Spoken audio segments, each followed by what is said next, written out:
कैसे हैं बेटा आप लोग। उम्मीद है आपका आज नीट का पेपर बहुत अच्छा गया होगा। पेपर कंपैरेटिवली बहुत इजी आया था। मैं केमिस्ट्री का पेपर आपको एनालाइज कराने जा रहा हूं। आप लोग को मैं चैप्टर वाइज जो भी नीट का सिलेबस है और हर चैप्टर से कितने क्वेश्चंस आए हैं, उनका क्या स्टैंडर्ड है, इजी है, डिफिकल्ट है, वो मैं पूरा एनालाइज करा रहा हूं। तो शुरू करते हैं। ठीक है, देखिए कंप्लीट पेपर एनालिसिस है, चैप्टर वाइज है। देखिए पहला जो चैप्टर है some basic concept of chemistry, उससे 3 क्वेश्चंस पूछे गए हैं। वो तीनों क्वेश्चंस इजी हैं। Dalton's law of partial pressure question पूछा गया है। हालांकि ये आप लोग स्टेट ऑफ मैटर में भी पढ़ते हैं। मोल कॉन्सेप्ट का अमाउंट कन्वर्जन क्वेश्चन पूछा गया है और एक एलिमेंट का बेसिक रिप्रेजेंटेशन का क्वेश्चन पूछा गया है। 9-10 के बच्चों को भी वो आता है। देखिए एक क्वेश्चन ये पूछा गया, आपको पता है कि एलिमेंट का जब सिंबल हम रिप्रेजेंट करते हैं तो नीचे हम जो एटॉमिक नंबर रिप्रेजेंट करते हैं जो प्रोटॉन्स और इलेक्ट्रॉन्स के बराबर होता है किसी एटम में, और ऊपर वाला मास नंबर होता है उसको इसमें से माइनस कर देंगे तो न्यूट्रॉन के नंबर मिल जाते हैं। तो इसमें केवल आपको प्रोटॉन, इलेक्ट्रॉन और न्यूट्रॉन निकालने थे। इजी क्वेश्चन था, एकदम बेसिक है ना। और अगला क्वेश्चन इसमें पूछा गया मैक्सिमम नंबर ऑफ एटम्स किसमें हैं। तो भैया जिसमें ज्यादा मोल्स होंगे, एटम्स के मोल्स, उसमें ज्यादा एटम्स होंगे। देखो ये पहला वाला O2 दिया है, मॉलिक्यूल है, तो पहले आप मॉलिक्यूल के मोल निकालो फिर एटम के। तो mass upon its molar mass, molar mass कितना होगा इसका 32, तो 1/32 मोल्स ऑफ O2 आया। लेकिन मेरे को एटम से मतलब है, O से मतलब है। अब एक O2 में 2 ऑक्सीजन है, तो ये जो 1/32 है उसको डबल कर दो तो 2/32 हो जाएगा in terms of oxygen atom, यानी 1/16 मोल्स ऑफ ऑक्सीजन एटम आ गया। मैं चाहता हूं कि आप ऑक्सीजन एटम के मोल निकाल लें। तो लिथियम के आपने मोल निकाल लिए इस तरीके से, 1 ग्राम अपॉन इसका जो मोलर मास है 7 है, तो 1/7 मोल लिथियम एटम आ गया। सिल्वर के लिए 1/108 उसका मोलर मास है, तो 1/108 उसका मोल्स ऑफ सिल्वर एटम आ गया। और Mg के लिए 1 मोलर मास 24 है। तो सबसे बड़ा नंबर इसमें क्या आएगा, जिसमें नीचे छोटा नंबर है, ऊपर तो सारे के सारे 1 है, तो नीचे 7, सबसे छोटा नंबर किसमें है, लिथियम वाले में। तो सबसे ज्यादा मोल्स लिथियम में है, तो सबसे ज्यादा एटम भी लिथियम होंगे। एकदम बेसिक क्वेश्चन था, इजी क्वेश्चन था। अगला जो है Dalton's law of partial pressure question है। देखो इसमें एक कंटेनर है, उसमें 2 गैसेस दी गई हैं, N2 और आर्गन, 2 गैसेस दी गई हैं। मासेस का इंफॉर्मेशन गिवन है 7 ग्राम एंड 8 ग्राम, मासेस का इंफॉर्मेशन है। और टोटल प्रेशर पता है। आपके दिमाग में पिक्चर बननी चाहिए थी कि टोटल प्रेशर से हम इंडिविजुअल प्रेशर तब निकाल सकते हैं जब हमें मोल फ्रैक्शन पता हो। और मोल फ्रैक्शन कैसे पता होगा, तो मास को आपको पहले मोल्स में कन्वर्ट कर लेना चाहिए था, मोलर मास से डिवाइड करके। तो ये मोल्स आ जाएंगे 0.25 N2 के और 0.2 आर्गन के, मोल्स आ गए। वहां से आप मोल फ्रैक्शन निकाल लेते, तो 0.25 और 0.2 मिला के 0.45 हो रहा है, तो आपको 0.45 से डिवाइड कर देना चाहिए था। और 5/9 मोल्स N2 के आ जाएंगे मोल फ्रैक्शन, और 4/9 मोल फ्रैक्शन किसका आ जाएगा, आर्गन का। आप अगर टोटल प्रेशर में मोल फ्रैक्शन मल्टीप्लाई करते हैं, टोटल प्रेशर में मोल फ्रैक्शन मल्टीप्लाई करते हैं, तो उसका पार्शियल प्रेशर आ जाता है। डाल्टन्स लॉ में आपने ये बात पढ़ी हुई है। तो इस तरीके से अगर आप निकालोगे तो N2 का आ जाएगा 5/9 इंटू 27 यानी 15, और आर्गन का आ जाएगा 4/9 इंटू 27 यानी 12। हमको पूछा था इसमें N2 का, तो पार्शियल प्रेशर ऑफ N2 यहाँ क्या निकल के आ रहा है, 15 बार। ठीक है, क्वेश्चन क्वेश्चन कैसा था, ये इजी था। ठीक, एकदम लॉ पे बेस। तो 3 क्वेश्चन ये हो गए। स्ट्रक्चर ऑफ एटम्स इस बार कोई क्वेश्चन नहीं पूछा गया है। ठीक, क्लासिफिकेशन ऑफ एलिमेंट से एक क्वेश्चन पूछा गया है और बहुत इजी क्वेश्चन है। पीरियोडिक टेबल से सीधा सीधा एलिमेंट का सिंबल और उसका नाम पता होना चाहिए, एक क्वेश्चन बस पूछा गया है, ये वो क्वेश्चन है।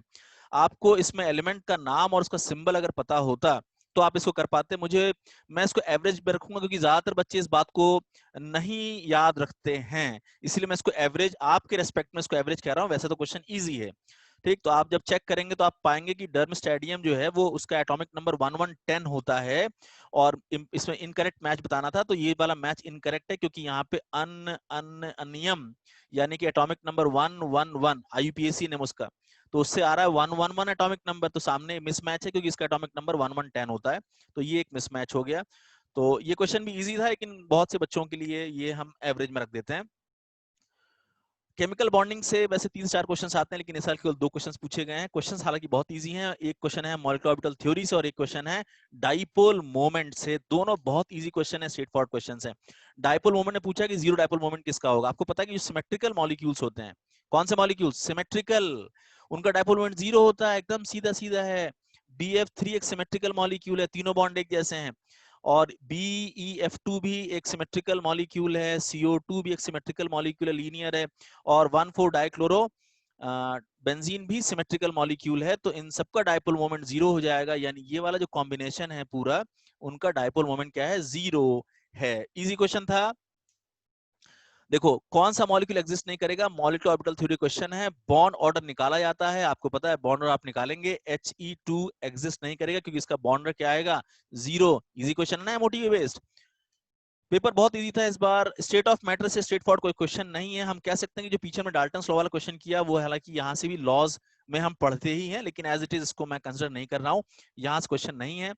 थर्मोडायनामिक्स से 3 क्वेश्चंस हालांकि पूछे गए हैं, और वो क्वेश्चंस कहाँ से हैं, डेल्टा एस की पहचान होनी चाहिए, डेल्टा एच की पहचान होनी चाहिए, डेल्टा जी पे एक न्यूमेरिकल है, और न्यूमेरिकल एकदम फॉर्मुला बेस्ड आए हैं इस बार, न्यूमेरिकल बिल्कुल भी डिफिकल्ट नहीं आया, कैलकुलेशन तो एकदम आई नहीं है इस बार पेपर में। फ्री एक्सपेंशन का क्वेश्चन पूछा गया है, बहुत इजी पेपर है। देखिए एडियाबैटिक कंडीशन में अगर free expansion of ideal gas हो रहा है तो इसमें क्या करेक्ट है, अरे भैया एडियाबैटिक कंडीशन यानी कि हीट एक्सचेंज होगा नहीं, और फ्री एक्सपेंशन में वर्क नहीं होता, तो वर्क नहीं हुआ और हीट एक्सचेंज नहीं हुई तो फिर इंटरनल एनर्जी चेंज नहीं होगी, टेम्परेचर उस पर बेस्ड होता है वो चेंज नहीं होगा, और एंथैल्पी और एंट्रोपी का चेंज भी जीरो होगा, ये सारी बातें जीरो हो जाएंगी इन केसेस में। तो अगर क्वेश्चन के अकॉर्डिंग हम चलें तो ये ऑप्शन यहाँ पे करेक्ट है, इजी क्वेश्चन था एकदम, कंडीशन बस पहचाननी थी। देखो ये भी एकदम इजी है, एक रिएक्शन दिया है, बस ये पहचानना है कि डेल्टा एस और डेल्टा एच का सिंबल क्या है। देखो बॉन्ड फॉर्मेशन हो रहा है इसमें ना, दो एटम मिलकर एक बॉन्ड बना रहे हैं, तो बॉन्ड फॉर्मेशन हमेशा एक्सोथर्मिक होता है, यानी डेल्टा एच उसका 0 से कम आएगा यानी नेगेटिव आएगा, और नंबर ऑफ पार्टिकल कम हो रहे हैं ना, 2 था तो अब एक पार्टिकल में कन्वर्ट हो गया, तो नंबर ऑफ पार्टिकल कम होगा तो एंट्रोपी घटती है उसकी, 0 से कम होती है, नेगेटिव होती है, तो ये दोनों बातें 0 से कम यानी नेगेटिव हैं। इजी क्वेश्चन था, बताओ। एक रिएक्शन दी है हाइड्रोलिसिस ऑफ सुक्रोज की, और आपको यहाँ पे इस रिएक्शन का केसी वैल्यू दिया है 300 केल्विन पे, डेल्टा जी पूछा है। अरे भाई कितना इजी क्वेश्चन है, आपको पता है delta G is equal to -2.303 RT log KC होता है, जिसको हम लोग केवल आरटी लॉग नेचुरल केसी भी कह सकते हैं। कोई सॉल्व नहीं करना था, बस वैल्यूज पुट करनी थी, नेगेटिव साइन के साथ 8.303 आर की वैल्यू, 300 केल्विन टेम्परेचर की वैल्यू और लॉग नेचुरल, तो बस आपको इतना पहचानना था। ये बताओ डिफिकल्ट क्वेश्चन था, ये इजी क्वेश्चन है। इक्विलिब्रियम से केवल एक क्वेश्चन पूछा गया, हर साल एक क्वेश्चन पूछा जा रहा था सॉल्युबिलिटी प्रोडक्ट का, मैंने आपको बताया भी था अपने वीडियो में कि यहाँ से क्वेश्चन पक्का 100% आएगा, और वो देखिए क्वेश्चन आ गया, और वो क्वेश्चन कॉमन आयन इफेक्ट का पूछा गया है। ये क्वेश्चन आपके सामने है, इसमें NiOH ट्वाइस की सॉल्युबिलिटी NaOH के प्रेजेंस में पूछी है। अब इसमें कैसे करने का मैंने आपको समझाया है, आपने पढ़ा हुआ है मुझसे अगर, तो मैंने बताया था कि NaOH इसमें स्ट्रॉन्ग इलेक्ट्रोलाइट हो जाएगा तो पूरी तरह डिसोशिएट कर जाएगा, मान लो ये C कंसेंट्रेशन में है तो ये C कंसेंट्रेशन में Na और OH दे देगा, और निकल हाइड्रोक्साइड की जो सॉल्युबिलिटी उसको X मान लेंगे, X, तो उस तरीके से यहाँ पे निकल आयन X और यहाँ पे OH जो है X आ जाएगा। तो अल्टीमेटली NaOH की प्रेजेंस में निकल हाइड्रोक्साइड को अगर आप ऑब्जर्व करेंगे तो निकल कंसेंट्रेशन X आ रही है और हाइड्रोक्साइड कंसेंट्रेशन ऊपर से X और नीचे से C आ रही है, ठीक। और आपको पता है कि निकल हाइड्रोक्साइड के लिए जब Ksp लिखोगे तो निकल की पावर 1 और हाइड्रोक्साइड की पावर 2 लिखेंगे, क्योंकि हाइड्रोक्साइड यहाँ पे 2 है, और अब कंसेंट्रेशन को प्लॉट रख देते हैं इसमें, तो निकल यहाँ पे X है केवल, और हाइड्रोक्साइड जो है X और C मिलाकर उसका होल पावर आ जाएगा। इसमें a प्लस बी का होल स्क्वायर लगा देंगे तो एक्स स्क्वायर प्लस सी स्क्वायर प्लस 2ab ये हो जाएगा पूरा, और x को अंदर ले जाएंगे तो ये x का क्यूब और फिर ये cx स्क्वायर सी स्क्वायर x आ जाएगा, और ये 2 इनटू इसके साथ मल्टीप्लाई होकर एक्स स्क्वायर सी आ जाएगा। मैंने आपको बताया था कि ऐसे क्वेश्चन में हायर पावर को नेग्लेक्ट कर देते हैं, लोअर पावर केवल x को आप रहने दो, बाकी हायर पावर को आप नेग्लेक्ट कर दो, यानी यहाँ केवल सी स्क्वायर एक्स लेना है KSP के साथ, और यहाँ पे x क्या है वही तो निकालना, जो सॉल्युबिलिटी है यहाँ पे, सॉल्युबिलिटी ऑफ निकल हाइड्रोक्साइड, यानी KSP अपॉन सी स्क्वायर कर दो, यानी KSP की वैल्यू यहाँ दी गई है, आयनिक प्रोडक्ट उसका दिया हुआ है, तो ये वैल्यू मैंने ऊपर रख दी और कंसंट्रेशन का स्क्वायर नीचे रख दिया, कंसंट्रेशन यहाँ 0.1 मोलर दिया था, 0.1 का स्क्वायर, तो ये ऊपर जाके 10 की पावर -2 ऊपर जाके 10 की पावर 2 बन जाएगा, तो ये आपका आंसर आ जाएगा। सीधा इजी क्वेश्चन है, कॉमन इफेक्ट का, बिल्कुल डिफिकल्ट क्वेश्चन नहीं था, ऐसे क्वेश्चन आपको मैंने क्लास में कराए थे। रिडॉक्स रिएक्शन से एक क्वेश्चन आया था, मैंने आपको बताया था यहाँ से एक क्वेश्चन अगर आएगा तो ऑक्सीडेशन नंबर निकालने को आया था, एकदम इजी क्वेश्चन था, ये आपके सामने क्वेश्चन है। इसमें केवल कार्बन का ऑक्सीडेशन नंबर चेंज पूछा है, CH4 में कार्बन का ऑक्सीडेशन नंबर -4 है और CCl4 में +4 है, ये आप निकालना जानते हैं, तो -4 से +4 इसका चेंज आ रहा है, एकदम इजी क्वेश्चन था। हाइड्रोजन चैप्टर से क्वेश्चन पूछा गया, मैच करने के लिए है, उस मैच में हाइड्राइड का एक ऑप्शन दिया है और केमिकल प्रॉपर्टी ऑफ वाटर के बारे में पूछा गया है एक पॉइंट, और स्ट्रक्चर और ऑफ हाइड्रोजन पेरोक्साइड क्वेश्चन यहाँ पे बनाया गया है। एक क्वेश्चन में ये है मैच दी फॉलोइंग का, ये हाइड्रोजन चैप्टर क्वेश्चन है, देखो कितना इजी क्वेश्चन है भाई। इन चारों ऑप्शन में आपने हाइड्रोजन चैप्टर पढ़ा होगा, तो सिंथेसिस गैस, ये COH2 क्या है, सिंथेसिस गैस है, और टेम्पररी हार्डनेस किसकी वजह से होती है? मैग्नीशियम और कैल्शियम के बाइकार्बोनेट की वजह से होती है। कितना इजी इजी ऑप्शन दिया हुआ है। आपको पता है बोरॉन हाइड्राइड्स जो होते हैं, बोरॉन कंपाउंड्स जो होते हैं वो इलेक्ट्रॉन डेफिशिएंट होते हैं। कितना इजी ऑप्शन है। और H2O2 का जो स्ट्रक्चर आपको पता है, ओपन बुकला के स्ट्रक्चर है एकदम। आपको सारे ऑप्शंस आते थे, एक भी ऑप्शन इसमें एनसीईआरटी से बाहर का नहीं था। ठीक, कितना इजी क्वेश्चन था। देखिए एस ब्लॉक से इस बार 2 क्वेश्चन पूछे गए हैं। एक तो प्रीवियस ईयर क्वेश्चन पूछा गया सीधा सीधा, बायोलॉजिकल इंपॉर्टेंस ऑफ पोटेशियम। ये पिछले साल भी क्वेश्चन पूछा गया था, पिछले साल। और या एक क्वेश्चन पोटेशियम से पूछा गया है बायोलॉजिकल इंपॉर्टेंस से, और एक क्वेश्चन इसके हैलाइड से पूछा गया है, NaCl के बारे में। 2 क्वेश्चन यहाँ से पूछे गए हैं और सारे के सारे एनसीईआरटी से हैं। देखो एक क्वेश्चन ये पूछा गया है कि अगर हमारे पास एक सॉल्यूशन है MgCl2 का, कैल्शियम क्लोराइड का और NaCl का, उसमें हम HCl पास कर रहे हैं, तो बताओ इसमें कौन सा कंपाउंड क्रिस्टलाइज होगा। बेटा ये पूरी तरह से एनसीईआरटी में है, कुछ भी एनसीईआरटी से बाहर नहीं है। ये एनसीईआरटी का पैराग्राफ मैंने आपको यहाँ बगल में दिया हुआ है। NaCl खोजना एनसीईआरटी में एस ब्लॉक में जाकर ग्रुप 1 में, तो आपको ये पैराग्राफ मिलेगा। और इस पैराग्राफ में साफ साफ दिया है कि हम प्योर NaCl कैसे बनाते हैं। जो हम ब्राइन सॉल्यूशन होता है, जो सी वाटर होता है, उसमें कैल्शियम क्लोराइड, MgCl2, NaCl सब कुछ होता है। हम उसमें क्या है कि HCl पास करते हैं। HCl पास करने से NaCl क्रिस्टलाइज हो जाता है, लेकिन MgCl2 और कैल्शियम क्लोराइड क्रिस्टलाइज नहीं होते, क्योंकि वो ज्यादा सॉल्युबल होते हैं। देखो यहाँ दिया हुआ है, calcium and magnesium chloride are been more soluble than NaCl remain in the solution. यानी क्रिस्टलाइजेशन केवल NaCl का होता है। प्योरली क्वेश्चन एनसीईआरटी से, कहीं बाहर क्वेश्चन नहीं है ये एस ब्लॉक का। ये तो प्रीवियस ईयर क्वेश्चन है भाई। पोटेशियम आप बायो के स्टूडेंटों को पता है, नर्व सिग्नल में सोडियम के बाद दूसरा वाला कौन सा एलिमेंट इन्वॉल्व होता है? Na पॉजिटिव और K पॉजिटिव। सीधा सीधा पोटेशियम टिक करना था इसमें। कितना इजी क्वेश्चन था। पी ब्लॉक 2 क्वेश्चन पूछे गए हैं, बहुत इजी क्वेश्चंस हैं। कार्बन से पूछे गए हैं, दोनों स्टेटमेंट वाले क्वेश्चंस हैं, जिसमें जियोलाइट को टारगेट किया गया है। जियोलाइट से क्वेश्चन एक फ्रेम किया गया है स्टेटमेंट, और ऑक्साइड में CO और CO2 के बारे में चीजें पूछी गई हैं। बस यहां से क्वेश्चन पूछा गया है, 2 क्वेश्चन फ्रेम किए गए, ये वो क्वेश्चंस हैं। आपको पता है कार्बन मोनोऑक्साइड के बारे में, तो आप बायो के स्टूडेंट हो सब, तो आपको ये बात पता है कि कार्बन का जो CO है वो ब्लड के हेमोग्लोबिन के साथ एक स्टेबल कॉम्प्लेक्स बनाता है। O2 के मुकाबले 300 गुना वो ज्यादा स्टेबल होता है, जबकि इस ऑप्शन में कहा गया कि वो लेस स्टेबल है। गलत ऑप्शन है, वही तो आपको मालूम करना था इसमें गलत कौन सा है। आपको पता है कि CO कैसे बनता है? इनकम्प्लीट कंबशन से बनता है। ये करेक्ट ऑप्शन है, मतलब करेक्ट ये स्टेटमेंट है। और ये कार्बोक्सी हीमोग्लोबिन बनाता है, और ये ऑक्सीजन की कैरिंग एबिलिटी जो है ब्लड की वो कम कर देता है CO। तो ये तीनों तो करेक्ट हैं, तो इनकरेक्ट वाला पहला वाला हो गया। एकदम इजी क्वेश्चन था बायो के स्टूडेंट्स के लिए। इसमें आपको स्टेटमेंट वेरीफाई करना है करेक्ट, और ये सारे एनसीईआरटी के हैं। देखो इसमें CO2 रेफ्रिजरेंट यूज होता है, इसमें कुछ बच्चे कंफ्यूज हो गए हैं। बेटा dry ice CO2 solid use होता है, इसमें CO2 गैस दिया था। ये इनकरेक्ट स्टेटमेंट है पहला वाला। ड्राई आइस होता तो वो करेक्ट होता। और ये जो है फुलरीन का क्वेश्चन है, जो सेकंड पार्ट है, फुलरीन के बारे में पढ़ोगे तो उसमें ये 26 कार्बन रिंग्स होती हैं और 12 होती हैं 5 कार्बन रिंग। तो ये एकदम उल्टा लिख दिया गया यहाँ पे। ये भी इनकरेक्ट है, पहला दूसरा दोनों इनकरेक्ट हैं। ZSM5 जो है एक जियोलाइट है जो अल्कोहल ग्लिसरॉल में चेंज करता है, ये करेक्ट ऑप्शन है सी वाला। और CO कलरलेस भी होता है, ऑर्डरलेस भी होता है, ये सही है। तो C और D इसमें करेक्ट ऑप्शन आ जाएगा, CD ओनली। तो सेकंड ऑप्शन करेक्ट है इसमें। एकदम इजी क्वेश्चन था। देखिए जो ऑर्गेनिक का बेसिक पार्ट है, बेसिक ऑर्गेनिक केमिस्ट्री यानी कि जनरल ऑर्गेनिक केमिस्ट्री, उससे केवल 2 क्वेश्चंस पूछे गए हैं। एक क्वेश्चन थोड़ा सा अनएक्सपेक्टेड टाइप का क्रोमेटोग्राफी से ही है, लेकिन है वो पूरी तरह से एनसीईआरटी से। मैं अनएक्सपेक्टेड इसलिए कह रहा हूं कि ज्यादातर बच्चे इसको पढ़ते नहीं है। तो क्रोमेटोग्राफी से क्वेश्चन पूछा गया है। और एक क्वेश्चन सिंपल, बहुत ही सिंपल हाइपर कॉन्जुगेशन से है, जल्दी से देखते हैं। यहाँ पे है कि टर्शरी ब्यूटाइल कैटायन और सेकेंडरी ब्यूटाइल कैटायन में टर्शरी वाला ज्यादा स्टेबल क्यों होता है?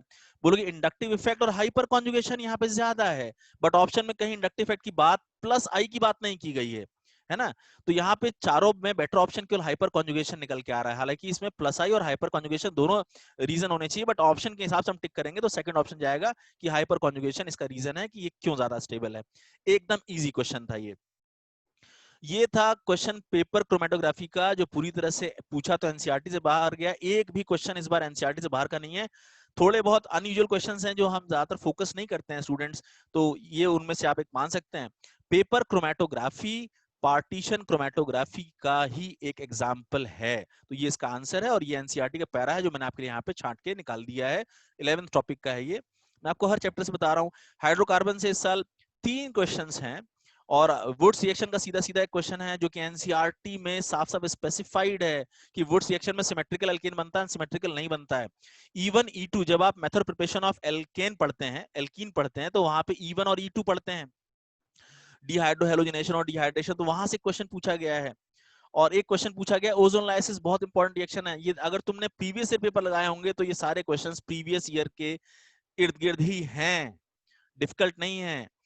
वुड्स रिएक्शन में आपको पता है अनसिमेट्रिकल एल्केन, यानी ऐसा एल्केन नहीं होना चाहिए कि जो कि दो बराबर हिस्सों में ना काटा जा सकता हो। तो हेप्टेन एक अनसिमेट्रिकल है, बाकी सब जैसे ब्यूटेन में 4 कार्बन है तो दो दो आप बीच में से काट सकते हो, यानी कि सिमेट्रिकल है।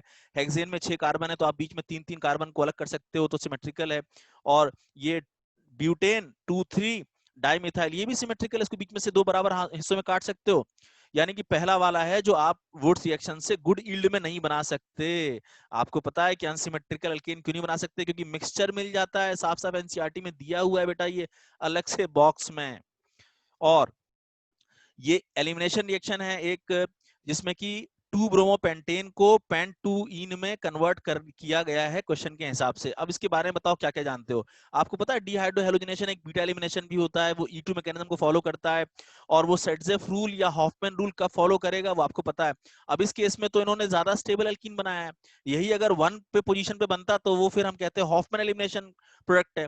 लेकिन हमको जो एलिमिनेशन प्रोडक्ट दिया है वो मोर स्टेबल वाला है जो यहाँ से बन सकता था, तो हम कह सकते हैं सेटजेफ या फिर इसको जेडसेफ रूल कहते हैं, उससे बना है। तो यहाँ पे बीटा एलिमिनेशन एक सही पॉइंट आएगा इसका, जेडसेफ रूल सही आएगा। डिहाइड्रोहेलोजिनेशन है, डिहाइड्रेशन हालांकि नहीं है, तो एबीसी इसमें करेक्ट ऑप्शन है, ये वाला चला जाएगा करेक्ट ऑप्शन। एकदम स्ट्रेट फॉरवर्ड क्वेश्चन था। ओजोन लाइसिस क्वेश्चन था, आपको पता है डबल बॉन्ड जहां देखो तोड़ दो और दोनों तरफ O और O जोड़ दो। कितना इजी ट्रिक बताया था मैंने। फॉर्मल्डिहाइड मिला पहले वाले ऑप्शन में, डबल बॉन्ड को तोड़ते ही आंसर दिखाई दिया, कितना इजी क्वेश्चन था। एल्काइन और एरोमेटिक से इस बार क्वेश्चन नहीं है अनफॉर्चुनेटली, एनवायरमेंटल केमिस्ट्री से भी क्वेश्चन नहीं है अनफॉर्चुनेटली, सॉलिड से एक क्वेश्चन है, बहुत ही इजी क्वेश्चन है। जो आपने सिंपल जो पैकिंग पढ़ी हुई है, सिंपल क्यूबिक बीसीसी एफसीसी, वहां से क्वेश्चन है। Unit cells in 2 dimension and 3 dimension में आप जो पढ़ते हो, ये क्वेश्चन बीसी का पूछा गया। आपको पता है कॉर्नर पे एटम्स होते हैं, सेंटर में होता है। आपको पता है यहाँ पे 4 रेडियस मिलाकर इस बॉय डायगोनल को बनाते हैं √3a को, तो ये इसके बराबर आता है। ये आपको पता है बीसीसी के लिए अप्लाई करना है। अब यहाँ आपको क्या निकालना है? आपको एटॉमिक रेडियाई निकालना है। एज लेंथ आपको दिया गया है तो आप √3/4 से निकाल सकते हो ना भाई, इजी क्वेश्चन था। सॉल्यूशन से 2 क्वेश्चन पूछे गए हैं, दोनों क्वेश्चन बहुत इजी हैं। राउल्ट्स लॉ से एक क्वेश्चन पूछा गया है आइडियल नॉन आइडियल वाले कॉन्सेप्ट से। आपको पॉजिटिव और नेगेटिव डिविएशन की पहचान होनी चाहिए राउल्ट्स लॉ वाले कॉन्सेप्ट में। और एक क्वेश्चन बहुत इजी न्यूमेरिकल है, फॉर्मूला बेस्ड डेल्टा टीएफ का है। अब इससे इजी पेपर क्या होगा भाई? देखो, आपको पता है कि एसीटोन और क्लोरोफॉर्म, एसीटोन में इंडिविजुअली एच बॉन्डिंग नहीं होता, क्लोरोफॉर्म एच बॉन्डिंग नहीं होता, लेकिन दोनों के बीच में एच बॉन्डिंग आ जाता है, तो ये क्वेश्चन नेगेटिव डिविएशन का केस बनता है, इसमें अट्रैक्शन बढ़ने वाला केस है। सब सारे एग्जांपल एनसीईआरटी के हैं। क्लोरोमीथेन, ब्रोमोमीथेन, ये जो है नियरली आइडियल सॉल्यूशन बनाते हैं। बेंजीन टॉलिन नियरली आइडियल सॉल्यूशन बनाते हैं। इथेनॉल एसीटोन में क्या होता है? इथेनॉल में होती है एच बॉन्डिंग, इथेनॉल में होती है एच बॉन्डिंग, लेकिन एसीटोन में नहीं होती। और एसीटोन उसके साथ उतना स्ट्रॉन्गर एच बॉन्डिंग बना भी नहीं पाता है, तो एक तरीके से वो इसके बॉन्डिंग से वीक इंटरेक्शन कर रहा है। यानी इथेनॉल इथेनॉल का जो इंटरेक्शन है वो इथेनॉल एसीटोन का इंटरेक्शन उससे कम है। और जब सॉलिड सॉल्वेंट इंटरेक्शन कम हो जाता है तो वो शो करता है पॉजिटिव डिविएशन। तो ये सी वाला ऑप्शन हो जाएगा इसमें। कितना इजी क्वेश्चन था पहचानने का। ये क्वेश्चन तो भैया इससे इजी न्यूमेरिकल क्या होगा? डेल्टा टीएफ निकालना था सीधा सीधा, फ्रीजिंग पॉइंट का डिप्रेशन निकालना था, और केएफ इनटू मोलैलिटी मल्टीप्लाई कर देनी है। केएफ आपको दिया हुआ है 5.12 बेंजीन के लिए, और मोलैलिटी भी दी गई है 0.078, मल्टीप्लाई करोगे तो ये आ जाएगा आंसर। उसको राउंड ऑफ कर देना था 2 डेसिमल तक, तो उसको जब राउंड ऑफ करोगे 0.399 को तो 0.40 आंसर आ जाएगा। इजी न्यूमेरिकल था एकदम। फालतू में तुम लोग घबराते हो कि डिफिकल्ट क्वेश्चंस पेपर आते हैं और कुछ भी उल्टा सीधा पेपर लगाते रहते हो इधर उधर से। सब एनसीईआरटी से आता है। अगर अच्छी तरह तैयारी करनी है तो मुझे कांटेक्ट करो, सीधा सीधा है। क्या आएगा, कहां से आएगा, मैं बताऊंगा। इलेक्ट्रोकेमिस्ट्री से 2 क्वेश्चन आए थे, इलेक्ट्रोलाइसिस से ही आए थे भाई दोनों क्वेश्चन। इलेक्ट्रोलाइसिस से इजी क्वेश्चन थे। आपको मैंने एनोड कैथोड वाली रिएक्शंस पढ़ाई थी ना। डाइल्यूट H2SO4 एनोड कैथोड पर क्या देता है? प्रोडक्ट आपको पता है, डाइल्यूट वाले केस में सल्फेट के बदले H2O का ऑक्सीडेशन पोटेंशियल ज्यादा होता है, तो वो यहाँ पे ऑक्सीडाइज करता है और H2O के ऑक्सीडेशन से मिलता है O2 एनोड पर, और कैथोड पर एसिड का H पॉजिटिव रिड्यूस करता है वाटर की बजाय, तो H2 रिलीज होती है। हमसे पूछा गया था क्वेश्चन, एनोड पर क्या निकला, कौन सी गैस निकली, O2 गैस निकली, O2। ठीक है, मैं आपको पेपर एनालाइज करा रहा हूँ, पढ़ा नहीं रहा हूँ, इसलिए मैं जल्दी जल्दी बता रहा हूँ। चलिए, आप लोगों ने पढ़ा हुआ है फेराडे लॉ का, कितना इजी क्वेश्चन है। मैंने आपको बताया था फेराडे लॉ के क्वेश्चन मोल कॉन्सेप्ट से भी लग जाते हैं। अब जैसे इसमें क्वेश्चन पूछा गया कि कैल्शियम क्लोराइड से हमको 20 ग्राम कैल्शियम पाना है, बताओ कितना फेराडे लगेगा। तो देखो, कैल्शियम क्लोराइड में आखिर कैल्शियम कहां से मिलेगा, बोलोगे कैल्शियम मिलेगा कैल्शियम आयन से। तो कैल्शियम आयन 2 इलेक्ट्रॉन गेन करेगा, तभी तो एक कैल्शियम देगा ना। तो 1 मोल कैल्शियम यानी कि 40 ग्राम कैल्शियम पाने के लिए 2 मोल इलेक्ट्रॉन यानी 2 फेराडे लग रहा है। 2 मोल इलेक्ट्रॉन पे 2 फेराडे होगा ना, तो 40 1 फेराडे देगा आपको 20 ग्राम। कितना इजी क्वेश्चन था, मोल कॉन्सेप्ट का एकदम, मतलब फेराडे लॉ का ही था, लेकिन उसको मोल कॉन्सेप्ट इस तरीके से लगा सकते हैं। तो 1 फेराडे इसका आंसर है। बताओ, इससे इजी क्वेश्चन चाहते हो क्या? केमिकल काइनेटिक्स से 2 क्वेश्चन थे, एक बहुत सिंपल न्यूमेरिकल था और एक कॉन्सेप्चुअल क्वेश्चन था कोलिजन थ्योरी से, और एक क्वेश्चन था फर्स्ट ऑर्डर से। तुम लोग पता नहीं इतने सारे न्यूमेरिकल लगाते रहते हो उलझुल, नीट का पेपर इजी आता है। देखो कितना इजी क्वेश्चन था ये। रेट कांस्टेंट दिया हुआ है फर्स्ट ऑर्डर रिएक्शन के लिए, टाइम रिक्वायर्ड पूछा है, इनिशियल इसमें 2 ग्राम था, फाइनली 0.2 था। आपने ये इक्वेशन पढ़ा है ना, टाइम निकालना है, के की वैल्यू पता है, इनिशियल कंसेंट्रेशन या अमाउंट पता है, फाइनल पता है, रख दो इसमें। के की वैल्यू रख दिए, 2 इनिशियल था, 0.2 फाइनल था, और ये आ गया log 10। log 10 हो जाएगा 1, 10 की पावर -3 ऊपर जाके हो जाएगा 1000, और ये 1/2, तो 1000/2 यानी 500 सेकेंड आंसर आ रहा है। तो ये इसका आंसर होगा, इजी क्वेश्चन था एकदम। अच्छा, इंक्रीज इन कंसेंट्रेशन ऐसा क्या करता है, बोलोगे बेटा जब कंसेंट्रेशन बढ़ता है तो जब एक ही जगह पे ज्यादा मॉलिक्यूल बढ़ जाएंगे तो कोलिजन बढ़ जाएंगे ना, और कोलिजन बढ़ेंगे तो ओवरऑल कोलिजन भी बढ़ेगा, इफेक्टिव कोलिजन भी बढ़ेगा, तो कोलिजन फ्रीक्वेंसी बढ़ती है, इसीलिए प्रोडक्ट बढ़ जाता है कंसेंट्रेशन बढ़ाने पर। तो कोलिजन फ्रीक्वेंसी का बढ़ना यहाँ पे टिक करना था, कॉन्सेप्चुअल क्वेश्चन। सरफेस केमिस्ट्री से क्वेश्चन पूछा गया है, और वो क्वेश्चन पूछा गया है कोगुलेशन में, जो आप चार्ज पढ़ते हैं उसमें जेटा पोटेंशियल क्वेश्चन है कि भाई जेटा पोटेंशियल जो है वो कौन सी प्रॉपर्टी डिटरमाइन करता है। जेटा पोटेंशियल के ज्यादा होने पे स्टेबिलिटी ज्यादा होती है। जो कोलॉइडल, आपको पता है कोलॉइडल पार्टिकल होते हैं, उसमें एक पहली लेयर रहती है चार्ज की और एक दूसरी लेयर रहती है। तो पहली और दूसरी लेयर के बीच में जो पोटेंशियल होता है उसको हम लोग कहते हैं इलेक्ट्रोकाइनेटिक पोटेंशियल, जेटा पोटेंशियल। इस पोटेंशियल के बीच में जितना ज्यादा मतलब पोटेंशियल ये गैप होगा, उतना ज्यादा स्टेबिलिटी होगी। इसकी स्टेबिलिटी ऑफ कोलॉइडल पार्टिकल के बारे में है जेटा पोटेंशियल। तो कितना इजी क्वेश्चन था, और पूरी तरह एनसीईआरटी से। एक क्वेश्चन एनसीईआरटी से बाहर का नहीं है। फिर इसमें क्वेश्चन पूछा गया है, ये जो मेटलर्जी से है, यहाँ पे स्टेटमेंट वाला क्वेश्चन पूछा गया है। एक क्वेश्चन है उसमें 4 स्टेटमेंट दिए हैं, एक उसमें स्टेटमेंट रिफाइनिंग का है, कॉपर का है, आयरन का है, उसमें गलत सही पहचानना है। तो जल्दी से देखो यहाँ पे, वेपर फेज रिफाइनिंग, रिफाइनिंग का आपको पता है मॉन्ट प्रोसेस, आपने पढ़ा हुआ है, मॉन्ट प्रोसेस होता है निकल के लिए, और टाइटेनियम जिरकोनियम के लिए होता है वैन आर्कल मेथड। तो ये तो पहला स्टेटमेंट गलत हो गया ना भाई, हमें करेक्ट निकालना है। बोलो इजी है कि नहीं? रॉट आयरन भैया प्योर फॉर्म होता है आयरन का, सबसे प्योर फॉर्म होता है रॉट आयरन, जिसमें सबसे कम कार्बन परसेंटेज होती है, तो ये भी स्टेटमेंट गलत है। ब्लिस्टर कॉपर क्यों बनता है? क्योंकि उसमें से CO2 के नहीं, CO2 नहीं निकलती, उसमें से SO2 गैस निकलती है।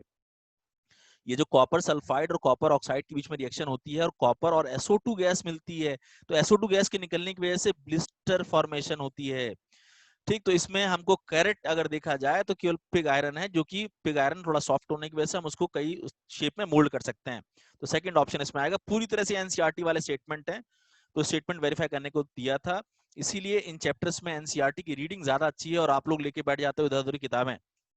देखिए, पी ब्लॉक में 3 क्वेश्चंस पूछे गए हैं। एक क्वेश्चन अमोनिया से पूछा गया है, प्योरली क्वेश्चन एनसीईआरटी का। एक क्वेश्चन क्लासिफिकेशन ऑफ ऑक्साइड का पूछा गया है, प्योरली एनसीईआरटी से है। और ऑक्सो एसिड से मैंने बताया था बहुत इंपॉर्टेंट टॉपिक होता है, हर साल एक क्वेश्चन आता है ऑक्सो एसिड से। तो एक उसके स्ट्रक्चर से पूछा गया है, देखो कितने इजी क्वेश्चन है तीनों के तीनों। ये आपको ऑक्साइड्स केवल पहचानना था, आपको पता है NO और CO न्यूट्रल ऑक्साइड होता है। जो S ब्लॉक वाले ऑक्साइड्स होते हैं वो बेसिक ऑक्साइड्स होते हैं, बेरिलियम वाले को छोड़कर। ये तो खैर बैरियम है तो बेसिक होगा। और एल्यूमिनियम और जिंक ऑक्साइड जो है वो एम्फोटेरिक, आपको रटना होना चाहिए। और पी ब्लॉक के जो ये ऑक्साइड्स होते हैं वो एसिडिक होते हैं। कितना इजी क्वेश्चन था, ऑक्साइड्स पहचानने थे बस। ठीक, अगला इसमें क्वेश्चन है कि यूरिया को वाटर में मिलाया और उसके बाद वो डिकम्पोज किया तो एक गैस मिली, एक गैस मिली, और उसको जब हमने मतलब एक कंपाउंड बी मिला, उसको हमने कॉपर में पास किया तो डी ब्लू कलर मिला। अब देखो पॉइंट ये है कि यूरिया को वाटर में मिलाने पर या मॉइस्चर एब्जॉर्ब करने पर यूरिया बनाता है अमोनियम कार्बोनेट, और ये होता है अनस्टेबल, डिकम्पोज करता है अमोनिया H2O और CO2 में। अब इन तीनों में से कॉपर के साथ कौन रिएक्ट कर सकता है? H2O और अमोनिया। H2O करेगा तो कॉपर H2O4 ट्वाइस बनेगा जो ब्लू कलर का है, लेकिन अगर अमोनिया करेगा तो वो डी ब्लू देगा। तो यानी कि अगर H2O कॉम्प्लेक्स बनाता है तो वो ब्लू, और अमोनिया बनाएगा तो डीप ब्लू। तो इस डीप ब्लू कलर का रीजन जो होगा वो होगा अमोनिया के साथ इसकी कॉम्प्लेक्स फॉर्मेशन कॉपर की। ये अमोनिया की प्रॉपर्टीज में दी गई है, एनसीईआरटी में चेक कर लेना। और ओ लिंकेज कितना इजी है भैया, नाम लिख दिया इन्होंने, और क्या चाहिए तुम्हें? पेरोक्सो नाम ही बता रहा है कि ओ इसमें लिंकेज पक्का होगी, पायरो वाले में SOS होगी।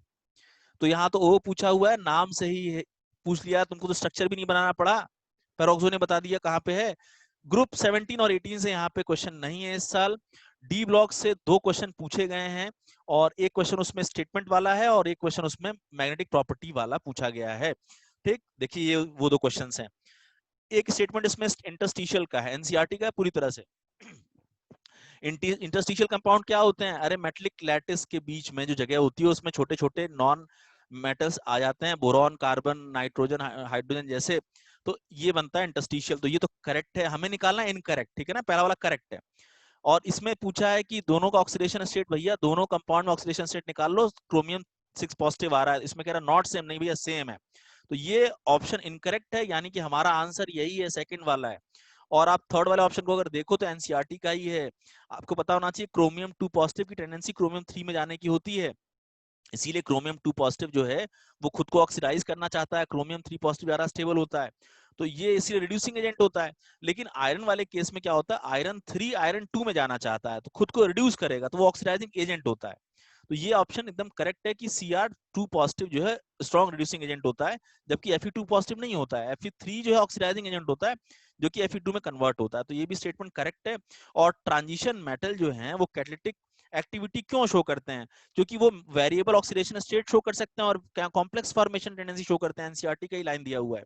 हमें निकालना था इनकरेक्ट, इनकरेक्ट निकाल लिया हमने डी ब्लॉक की पूरी। इसलिए इनऑर्गेनिक पढ़ते समय हमेशा एनसीईआरटी की रीडिंग ज्यादा फ्रूटफुल होती है किसी बाकी बकवास किताब को पढ़ने के बजाय, नीट के पॉइंट ऑफ व्यू से। देखो यहाँ पे आपको स्पिन ओनली मैग्नेटिक मोमेंट निकालना था, म्यूस निकालना था, आपको अनपेड इलेक्ट्रॉन पता होने चाहिए थे। क्रोमियम का आपको कॉन्फ़िगरेशन पता है कितना होता है, 3d5 और 4s1, और क्रोमियम 2 में आपने 2 इलेक्ट्रॉन निकाले तो 3d4 आ गया। 3d4 कैसे भरोगे आप? तो 3d4 को आप जब भरेंगे तो इसमें चारों के चारों इलेक्ट्रॉन अनपेड आ जाएंगे। और अनपेड इलेक्ट्रॉन से कैसे निकालते हैं म्यूस आपको पता है, n+2 से निकाल लें आप, n अनपेड इलेक्ट्रॉन है, 4 रख दो, ये आ जाएगा 4.9। इजी क्वेश्चन था एकदम। कोऑर्डिनेशन कंपाउंड से एक क्वेश्चन पूछा गया है, सीएफटी से क्रिस्टल फील्ड थ्योरी से केवल एक क्वेश्चन पूछा गया है और थ्योरेटिकल है। ये जो आपने स्पेक्ट्रोकेमिकल सीरीज एनसीईआरटी में पढ़ी है इसी में से उन्होंने क्वेश्चन पूछ लिया इस साल। कौन सा इसमें करेक्ट ऑप्शन है? आपको इतना तो याद होना चाहिए कि साइनाइड बहुत स्ट्रांग होता है, तो ये दोनों ऑप्शन तो वैसे ही इनकरेक्ट हो गए थे। अब आप इसमें से तीनों में से अगर कोई भी 2 जस्टिफाई कर पाते तो आपके लिए ज्यादा अच्छा होता। ऑक्सिलेट किसी भी हैलाइड से ज्यादा स्ट्रॉन्गर जो है लिगेंड है, अगर ये भी आपको याद होता तो आप इसको टिक कर पाते कि हाँ जो है इसमें ऑक्सिलेट ज्यादा है। अच्छा, फ्लोराइड और SCN नेगेटिव, इन दोनों में फिर आपको करना पड़ता, तो अल्टीमेटली आपको चारों का इसमें ये ऑर्डर आपको पता होना चाहिए था। ठीक, तो सल्फर के मुकाबले आयोडाइड है जो कम टेंडेंसी रखता है, बाकी सारे हेलाइड जो है उससे ज्यादा टेंडेंसी रखते हैं, ब्रोमाइड भी उससे कम है। तो आप इसको अगर सीक्वेंस को याद किए हो तो ये आप क्वेश्चन कर पाते। और CFT तो बहुत इंपॉर्टेंट था ही। ठीक, अब ये कह सकते हो कि ये मेमोरी बेस्ड है तो कुछ लोग नहीं करके आए, कुछ लोग गलत करके आए होंगे इसको। देखो हेलो एल्केन हेलो एरिन से एज इट इज कोई क्वेश्चन मैं नहीं देख रहा हूं इसमें। हाँ E2 से क्वेश्चन है, तो एक्चुअली यहाँ पे जब आप SN SN2 पढ़ते हैं तो मेथड प्रिपरेशन में यहाँ E1 E2 भी पढ़ते हैं। अरे भाई एलिमिनेशन जब होती है, किसकी एलिमिनेशन पढ़ते हो? हेलो एल्केन की पढ़ते हो, तभी तो एल्कीन है ना। तो वो एल्कीन में जो आपने पढ़ा था E1 E2 वो आप यहाँ भी पढ़ते हो, लेकिन क्योंकि इसको हमने वहां कर लिया कंसिडर, जो सजेस्ट क्वेश्चन पूछा गया, तो मैं उसको यहाँ काउंट नहीं कर रहा हूँ। यहाँ से क्वेश्चन नहीं आया है, मैं ये आपसे डिस्कस कर रहा हूँ। अल्कोहल फिनॉल से क्वेश्चन नहीं है, क्वेश्चन ईथर से लेकिन एक क्वेश्चन पूछा गया है और बहुत इजी क्वेश्चन पूछा गया है। ईथर से दो जगह से तो क्वेश्चन आते हैं, या तो विलियमसन सिंथेसिस से क्वेश्चन आता है या तो क्लीवेज ऑफ ईथर से क्वेश्चन आता है। इस साल जो क्वेश्चन पूछा गया है क्लीवेज ऑफ ईथर से क्वेश्चन पूछा गया है। अब बताओ इससे इजी क्वेश्चन क्या होगा। एनिसोल, हाँ कुछ लोगों को यही नहीं पता होगा एनिसोल होता क्या है। एनिसोल में इसकी क्लीवेज कहां से होगी, कौन सा बॉन्ड टूटेगा, तो जो बेंजीन के साथ ओ अटैच्ड है वो थोड़ी नहीं टूटेगा, उसमें तो डबल बॉन्ड कैरेक्टर है, तो ये वाला बॉन्ड टूटेगा और कार्बन को मिलेगा आई और ओ को मिलेगा एच, तो मिथाइल आयोडाइड और क्या बन जाएगा, फिनॉल। तो यहां पे आप इसको सी ऑप्शन को टिक कर सकते थे, इजी क्वेश्चन था। एल्डिहाइड कीटोन कार्बोक्सिलिक एसिड, इस चैप्टर से 3 क्वेश्चन पूछे गए हैं। देखो एक क्वेश्चन आरएमजीएक्स से पूछा गया है न्यूक्लियोफिलिक एडिशन से, मैंने आपको अपने लेक्चर में समझाया था कि ये बहुत इंपॉर्टेंट टॉपिक है। 4 तरह के इसमें न्यूक्लियोफिलिक एडिशन में डिस्कस किया था, जिसमें एक मैंने आरएमजीएक्स डिस्कस किया था। एक मेथड ऑफ प्रिपरेशन से पूछा गया है क्वेश्चन यहाँ पे, और एक क्वेश्चन इसमें एल्डोल से पूछा गया है। मैंने आपको 2 रिएक्शंस कही थी अच्छी तरह पढ़ने के लिए, एल्डोल और कैनिजारो। देखो क्वेश्चन एल्डोल का पूछा गया, वो बस पहचानने को पूछा गया है। बताओ ये 3 क्वेश्चंस कौन कौन से हैं। एक तो ये वाला क्वेश्चन है कि भाई एसीटोन के साथ अगर हम मिथाइल मैग्नीशियम ब्रोमाइड की रिएक्शन, क्लोराइड की रिएक्शन कर दें तो क्या होगा। आपको पता है कौन सी रिएक्शन है ये, न्यूक्लियोफिलिक एडिशन में पढ़ा हुआ है आपने। कीटोन देता है सेकेंड टर्शरी अल्कोहल, इसका जो आर पार्ट होता है CH3 यहाँ जाके अटैक करेगा और ये फाइनली हाइड्रोलिसिस के बाद OH बन जाएगा, तो ये टर्शरी ब्यूटाइल अल्कोहल कहलाएगा। अब देखो यहाँ पे स्ट्रक्चर तो आप बना लेते, आपको ये पता होना चाहिए था कि कॉमन नेम इसका टर्शरी ब्यूटाइल अल्कोहल है, तो एकदम इजी क्वेश्चन था न्यूक्लियोफिलिक एडिशन का। फिर आपको यहाँ बस ये पहचानना था कि एक बेंजल्डिहाइड एक एसीटोन है, एसिटोफिनोन है। बेंजल्डिहाइड एक एल्डिहाइड जिसमें अल्फा कार्बन पे H नहीं है और इसमें अल्फा कार्बन पे H है। आपको पता है कि जब एक में अल्फा कार्बन पे H हो और एक में ना हो और बेसिक कंडीशन हो तो क्रॉस एल्डोल होती है। क्रॉस एल्डोल बस इतना पहचानना था इसमें। मैंने आपको यहाँ प्रोडक्ट भी बना के दे दिया है, एल्डोल प्रोडक्ट क्या बनेगा बिना गर्म किए। इजी क्वेश्चन था ना, बस पहचानना था। बताओ नेम रिएक्शन का, ठीक। और ये भैया एनसीईआरटी में ही दिया हुआ है, एल्डिहाइड के प्रिपरेशन में निकाल के देख लो, एनसीईआरटी में दिया है। इसमें क्या था कि हम टोलुइन का क्लोरीनेशन करते हैं, यहाँ पे X बना, और क्लोरीनेशन के जो क्लोरीनेशन के बाद फिर हम हाइड्रोलिसिस करते हैं। देखो अब यहाँ पॉइंट ये है कि अगर एक Cl आएगा तो वहां पे हाइड्रोलिसिस के बाद एक Cl हटके केवल एक OH रह जाएगा, तो CH2OH, तो ये तो होगा नहीं। 2 Cl जब आएगा और वहां 2 OH आ जाएगा, तो उस 2 OH के एक H2O को हटाने के बाद बेंजल्डिहाइड बनता है, हम ऐसा कह सकते हैं। और बेंजल्डिहाइड यहाँ बनाना था फाइनली, इसका मतलब कि 2 Cl वाला ऑप्शन यहाँ पे बनेगा, पहला वाला ये करेक्ट है। एनसीईआरटी की रिएक्शन है भैया, बाहर तिकड़मबाजी वाली रिएक्शन नहीं है।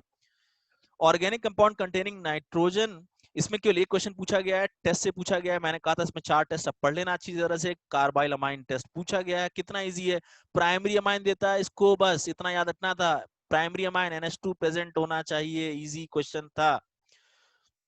बायोमोलिक्यूल से 2 क्वेश्चन पूछे गए, एक क्वेश्चन सुक्रोज से पूछा गया, मैंने कहा था ना इसकी बॉन्डिंग वगैरह इंपॉर्टेंट है इन सबकी, ओलिगोसैकेराइड और पॉलीसैकेराइड के, और एक क्वेश्चन पूछा गया अमीनो एसिड के क्लासिफिकेशन से। 2 क्वेश्चन पूछे गए हैं, इजी हैं।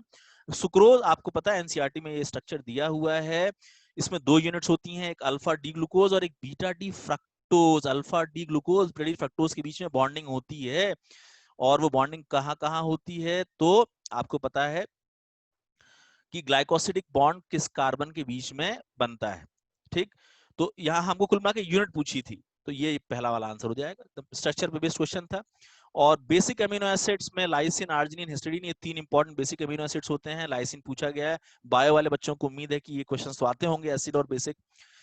पॉलीमर से क्वेश्चन पूछा गया, मैंने क्या कहा था, अब 2 ही क्वेश्चन आते हैं, क्लासिफिकेशन पे या स्ट्रक्चर पे। नेचुरल पॉलीमर पूछा गया है, और केमिस्ट्री एंड लाइफ से क्वेश्चन पूछा गया डिटर्जेंट का 2 क्वेश्चन पूछे गए हैं यहाँ से। नेचुरल पॉलीमर क्या है भैया, नेचुरल रबर, चारों ऑप्शन में सिस 1,4 पॉलीआइसोप्रीन नेचुरल रबर कहते हैं इसको, एनसीईआरटी से क्वेश्चन पूछा गया है, ठीक। और कैटायनिक डिटर्जेंट पूछा गया है, और मैं बता दूं एनसीईआरटी में दिया हुआ है डिटर्जेंट के type, anionic, cationic, non ionic, NCERT खोलो मिल जाएगा।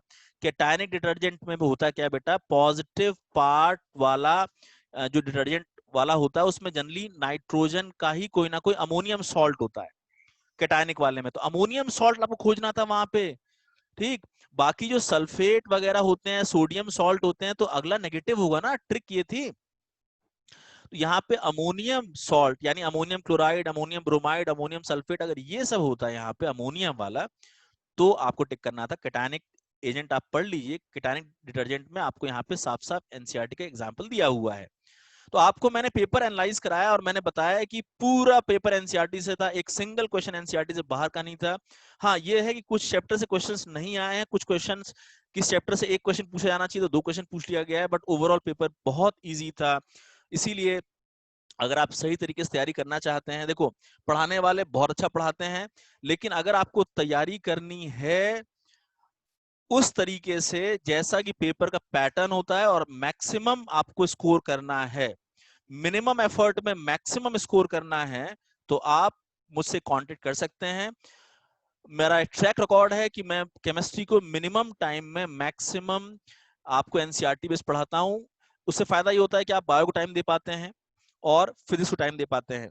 केमिस्ट्री पढ़ाने के लिए लोग बहुत ज्यादा एलैबोरेट करके पढ़ाते हैं, कोई मतलब नहीं है उसका। मैं जो कॉपी बनवाता हूं उसमें से एक क्वेश्चन बाहर नहीं जाता है, और मैंने आपको पेपर एनालाइज भी करा दिया है। अगली मुलाकात होगी जल्दी ही और दूसरी सेकंड एनालिसिस के साथ, ठीक। जो नीट 2021 के लिए तैयारी करना चाहते हैं वो मुझसे कांटेक्ट कर सकते हैं। ये मेरा व्हाट्सएप नंबर है, आप मुझे कॉल ना करके व्हाट्सएप करें तो ज्यादा बेहतर होगा। और फिजिक्स और केमिस्ट्री, बायो, तीनों फैकल्टीज मेरे साथ हैं और बहुत अच्छी फैकल्टीज मेरे साथ हैं। अगर आपको बिना साल गवाए अच्छी प्रिपरेशन करनी है तो आप मुझे कांटेक्ट कर सकते हैं। फिर से मुलाकात होगी, आज के लिए इतना ही।